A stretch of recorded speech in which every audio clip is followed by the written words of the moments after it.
peranakan kebaya nyonya. Kebaya yang dipakai adalah kebaya kerawang.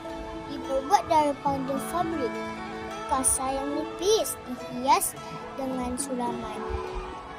Tangan kerawang kebaya dipadankan dengan kain sarung batik yang bercorak indah. Baju ini juga dihias dengan kerongsang 3 serangkai yang dipin kemas di dada. Satu simbol status dan keindahan bagi nyonya.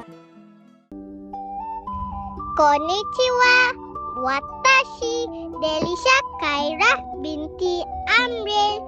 Hari ini saya memakai pakaian tradisional orang Jepun, iaitu kimono.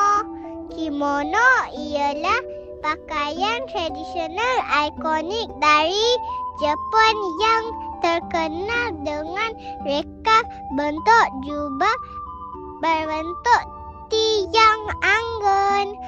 Dikenali dengan bentuk jubah yang panjang dan obi, iaitu tali pinggang yang diikat kemas. Kimono ialah pakaian rasmi Jepun yang memancarkan keanggunan dan keindahan budaya. Arigatou gozaimasu.